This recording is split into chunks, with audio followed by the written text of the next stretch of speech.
ছাৰক সম্বৰ্ধনা যাচিব আমাৰ এই মা ফ্ৰিজু বসুমতাৰী। তাৰ ধন্যবাদ থাকিল। আৰু লগে লগে আমাৰ দাদাসকললৈ বা মাসকললৈ উদ্দেশ্যি চমুকৈ দুআষাৰ বক্তব্য ৰখাৰ বাবে মই ছাৰক আহ্বান ৰাখিছোঁ। জয় গুৰু।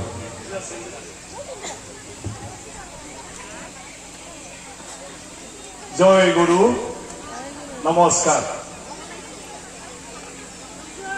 আজিৰ এই পবিত্ৰ দিনটোত আমাৰ সকলোৰে পূজ্য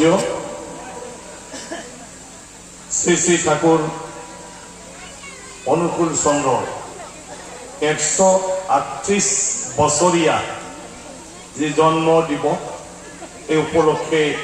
ইয়াত উপস্থিত মোৰ শ্ৰদ্ধাৰ ধৰ্মগুৰুসকল আৰু আমাৰ সৎসংগীসকল, গুৰু ভাইসকল, আমাৰ বাইদেউসকলক কি ক'ব, গুৰু ভাইয়ে আৰু নহয় জানো, গুৰুমা, গুৰুমাই আগতে কোৱা নাই, সি কোৱা নাই মোক, গুৰুমাসকল। আৰু আজি ইয়াত এই তিথিত আমাৰ গুৰু ভাই আৰু গুৰুমাসকলৰ লগত একেলগে ইয়াতে উৎসৱত ভাগ ল'বলৈ অহা মোৰ শ্ৰদ্ধাৰ ব্যক্তিসকল, মই প্ৰথমতে ধন্যবাদ জনাইছোঁ আমাৰ তামোলপুৰ জিলাৰ আয়োজক কমিটিৰ বিষয়ববীয়াসকলক যে মোক এই বিষয়ে অৱগত কৰি আজি ইয়াত খন্তেক আপোনালোকক লগ পোৱাৰ সুযোগটো দিলে। আৰু আমাৰ গুৰু যিটো এই জগতখনৰ কাৰণে তেখেতে যিখিনি কৰি গৈছে আৰু যিখিনি শিক্ষা দি গৈছে, সেইটো অকণমান স্মৰণ কৰাৰ এটা সুযোগ দিলে। আজি ইয়াত নাহিলে এই কথা নাভাবিলেও হয়। ঠাকুৰৰ কথা আমি চবেই জানো, চবেই শ্ৰদ্ধা কৰোঁ, কিন্তু পাহৰি থাকোঁ কেতিয়াবা নিজৰ নিজৰ কৰ্মব্যস্ততাৰ নামত। কিন্তু আজি আমি ইয়াত 138 বছৰীয়া যিটো জন্মতিথি সেই পালন কৰাৰ নামত আমি সকলোৱে তেখেতৰ কথাটোকে ভাবিছোঁ। তেখেতকতো ঈশ্বৰ হিচাপে আমি চবেই গ্ৰহণ কৰিছোঁ। ঈশ্বৰ অবিহনে তেখেতৰ নিচিনা কোনেও কৰিব নোৱাৰে। যিসকল গুৰু এই জগতখনত আহিছে সকলোকে ঈশ্বৰ আখ্যা দিছে। খ্ৰীষ্ট ধৰ্মৰ যীশু খ্ৰাইষ্ট যদিও মানুহ আছিলে, তথাপিও তেওঁক ঈশ্বৰৰ দূত বুলি কোৱা হৈছে, ঈশ্বৰৰ সন্তান। আৰু তাৰ কাৰণে সেই সময়ত অন্য যি মানৱ জাতি আছিলে, এই মানৱ জাতিৰ মাজত তেওঁৰ চিন্তা ধাৰা, তেওঁৰ ভাৱনা সেইটো বেলেগ আছিল।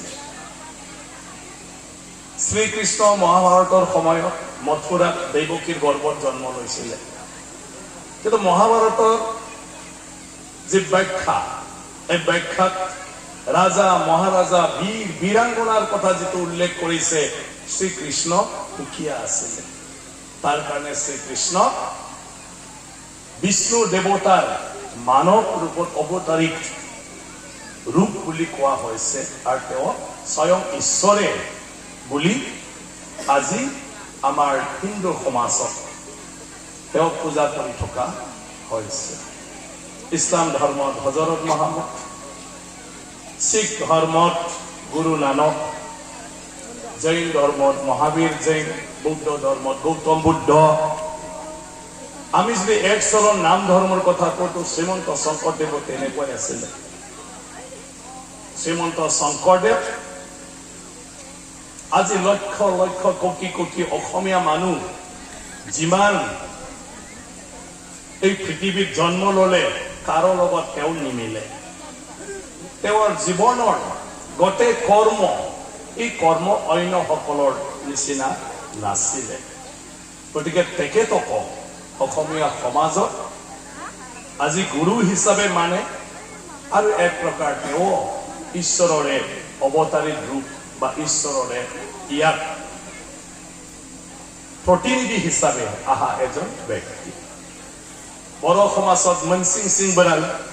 বাথৌ ধৰ্মৰ যে মনসিং সিং বৰায়ে ঈশ্বৰৰ বিষয়ে সংসাৰৰ বিষয়ে জ্ঞান দিছিলে আৰু যিটো লৈ হাজাৰ হাজাৰ বছৰৰ পিছতো বড়োসকলে শ্ৰীযোগোচতে ঈশ্বৰ থাকে বুলি পূজা কৰি থাকে আৰু এই যে বিশ্বাস দিব পৰা গুণ এই গুণটোৱে এজন মহাপুৰুষ এজন তেনেকুৱা ধৰণৰ ঈশ্বৰৰ অৱতাৰিক ৰূপ স্বৰূপ আমি যিমানে ভাল কথা নকওঁ খুৱাই বুৱাই ক'লেও আমাৰ কথানো কিমান দিন ৰাখে এতিয়া আমি এমএলএ হৈ ঘূৰি আছো যিমানে আমি সমাজত ভাল কাম নকৰক ৰাস্তা দলং নকৰক আমি আমাক ভোট দিব জানো ভোট দিয়াৰ সময়ত কিবা কিবি লগালে কাম নাই তাকো ভোট দি থাকি কাৰণ আমি এই গুণটো ঈশ্বৰৰ পৰা পাই অহা নাই যিটো কথা সঁচা সঁচা লাগে যিটো কথা ক'লে আমি মানিব লাগে এই ভাৱটো হয় কিন্তু আমাৰ তাত নাই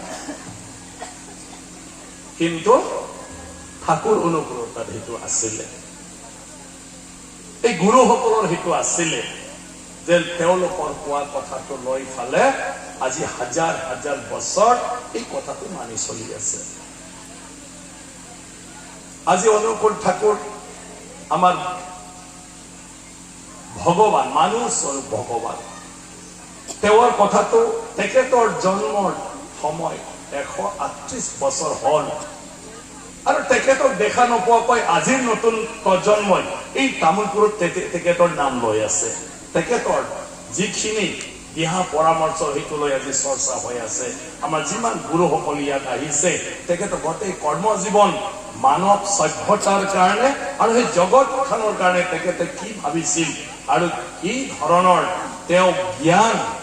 আমাক দি গৈছে এই কথাটোৱে চৰ্চা হৈ থাকিব কিন্তু আমি কোৱা কথাটো হয়তো এক সপ্তাহ নাথাকিব নহয় জানো কাৰণ আমি তেনেকুৱা মানুহ নহয় আমি তেনেকুৱা ধৰণৰ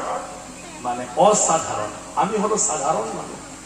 লোভ লালসা আমি ত্যাগ কৰিব নোৱাৰো অনুকূল ঠাকুৰ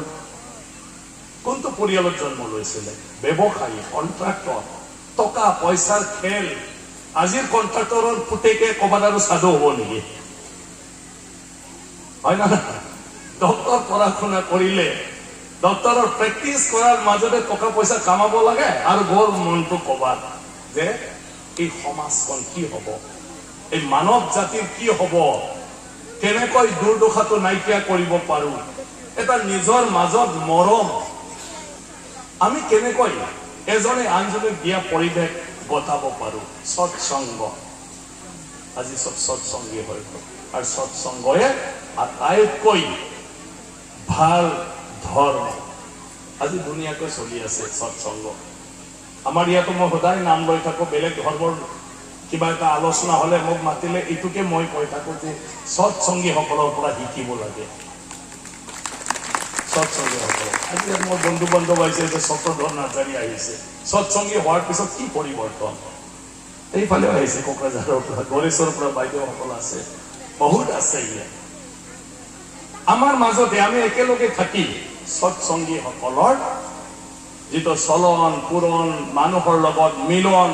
এয়া অলপ হলেও সুকীয়া মোক কোনোবা বেয়া পাব এইটো ক'লে কিন্তু এইটো সঁচা কথা চবৰ লগত মিলিব পাৰে আৰু কাৰ কাৰণে আমি সদায় ক'ব লাগিব জয় গুৰু আপোনাৰে কৃপা হয় না নহয় এদিন গণেশ্বৰতে বাইদেউসকলক দেখি মই বাথৌৰ কনফাৰেন্স চলি আছে গোটেই বাথৌৰ কনফাৰেন্সত দায়িত্ব লোৱা কাম কৰা মানুহ গোটেই জয় গুৰু হয় এই যে মহানতা এই মনোবল ক'ৰ পৰা পালে আৰু ইয়াতকৈ ভাল গুণ মানৱ জাতিত মানৱ ধৰ্মত আৰু কি হ'ব পাৰে মই জাষ্ট উদাহৰণ এটা কৈছো আৰু সেইটোতো গুৰুৰ বাক্য গুৰুৰ কথা তুমি যিমানে যি নহওক আনক তুমি কেতিয়াও অৱমাননা কৰিব নালাগে সবকে আদৰ কৰিব লাগে আমাৰ সমাজখনতো মই কৈ থাকো গাঁওখনত কোনোবা যদি সৎসংগী হয় গাঁওখনৰ অনুষ্ঠানৰ লগত প্ৰতিষ্ঠানৰ লগত ধৰ্মীয় বিষয়ৰ বিভিন্ন কিবাটো সদায় আগভাগ লৈ থাকে উপস্থিত নহয় আগভাগ মই হিতৈ কেতিয়াবা বিচাৰি ফুৰো কি গুণ আছে মই চবকে কৈ থাকো এই দীক্ষা দিয়াৰ পিছত আমাৰ ঋতিক গুৰুসকলে কি কথা কৈ দিয়ে যে আপোনালোকে যে ইমান টাইট হৈ যায় সেইটো আমাৰ গাঁও অদ্ভুত গাঁও কিন্তু মোৰ গাঁৱতে লাগি থকা চোপা মোৰ সৰু কালৰ পৰাই সৎসংগী আজি মন্দিৰ তন্দিৰ আছে দাদা চবেই জানে চকপুৰত মোৰ গাঁও সেইটো সদায় ৰাতি শুব দিয়া আছিলে আগতে খালি জয় ৰাধে ৰাধে গোবিন্দ গোবিন্দ বলোৰে হিন্দী ফিল্মৰ হিট হিট গানৰ সুৰত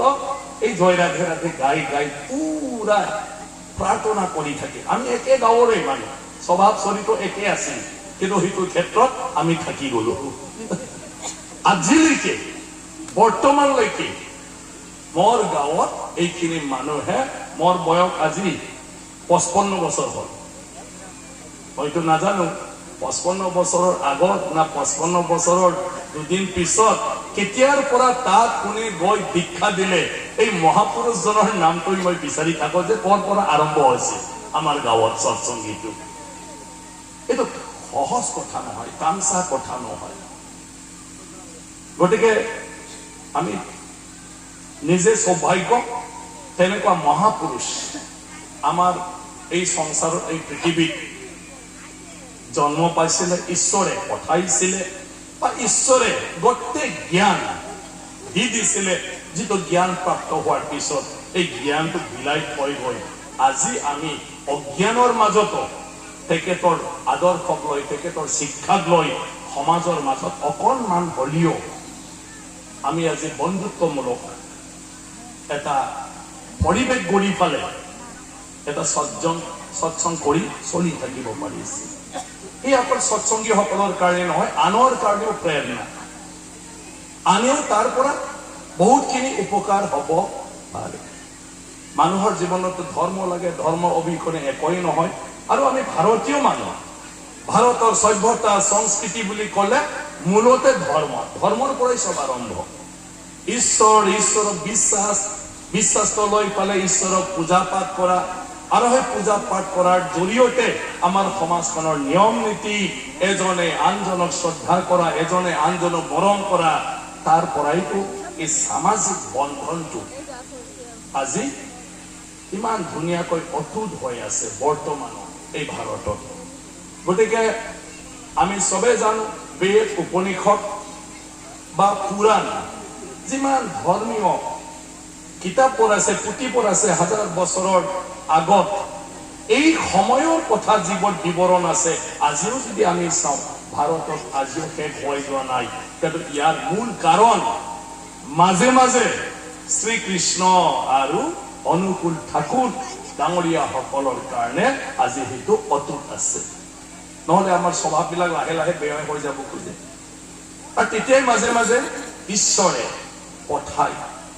আমি গম নাপাওঁ পিছত আমি উপলব্ধি কৰো পিছত আমি অনুভৱ কৰো অনুকূল ঠাকুৰ সাধাৰণ এজন ব্যক্তি আছিল তেওঁৰ মন ভাল আছিল তেওঁ সদায় ভালৰ কাৰণে চিন্তা কৰিছিল আৰু সকলৰ মংগলৰ কাৰণে তেওঁ কাম কৰিছিল আৰু হিতৰ কাৰণে মানুহক তেওঁ বুজনি দিছিল কিন্তু আজিতো আহি আহি তেওঁক আমি ভগৱান বুলি ক'বলৈ আৰম্ভ কৰিলো নাই তেওঁতো স্বয়ং ভগৱান আছিল অকল মানুহৰ ৰূপত আবিৰ্ভাৱ হৈছিল কিন্তু তেওঁ স্বয়ং শ্ৰীকৃষ্ণৰ পিছতে তেওঁ আছিল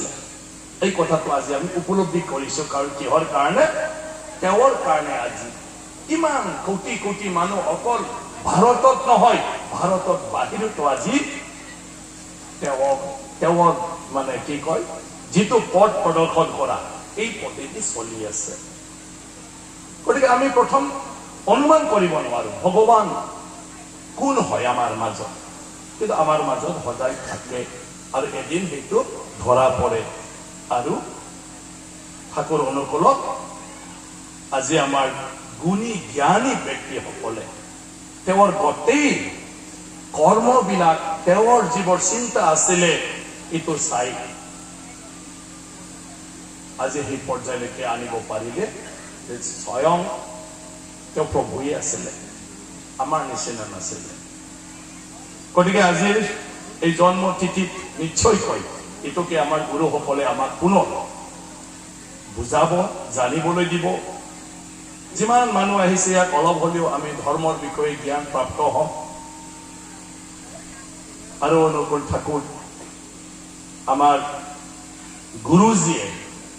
আমাৰ জীৱনক যেনেকৈ সুবুৰি দিছিলে তেনেকুৱা ধৰণৰ আমি নিশ্চয় চবে যদি সুবুৰি লওঁ, নিজক যত্ন লোৱাৰ লগতে আনকো অলপ যত্ন লোৱা, নিজে খোৱাৰ লগতে আনকো অলপ অন্ন দিব পাৰা। আমি যদি চবে ঠাকুৰে কোৱাৰ নিচিনা যদি হ'ব পাৰো, আৰু এই সংসাৰত কি থাকিল, কোন দুৰ্ভগীয়া থাকিব নহয় জানো? আমি প্ৰত্যেকজনে আনৰ সহায়ৰ মানুহ যদি হ'ব পাৰো, আৰু সহায় বিচৰা মানুহ কোন থাকিব? কিমান সুন্দৰ। তো নিশ্চয় কয় আমিও লাহে লাহে চেষ্টা কৰি অনুসৰণ কৰি এই পৰ্যায়লৈকে আমাৰ সমাজখনক লৈ যাব পাৰিম। গতিকে যিসকলে যথেষ্ট কষ্ট কৰি উদ্যোগ লৈ আজি সেই অনুষ্ঠানটো ইমান ধুনীয়াকৈ পাতিলে, সকলোকে মই ধন্যবাদ জ্ঞাপন কৰিছো। সকলো আমাৰ এই গুৰুৰ কথাটো প্ৰচাৰ কৰি থকা, আমাক ইয়াৰ লৈ জ্ঞান দিয়া, চবকে দীক্ষা দি থকা আমাৰ যিমান গুৰু ভাই আছে চবকে মই আন্তৰিক শ্ৰদ্ধা জ্ঞাপন কৰিছো। আৰু সকলো ইয়াত অহা ব্যক্তিসকললৈ মোৰ তৰফৰ পৰা মই শুভেচ্ছা জ্ঞাপন কৰিছো। এইখিনি বক্তব্য ৰাখি মোৰ বক্তব্য মই সামান্য ধন্যবাদ। জয় গুৰু। আমাৰ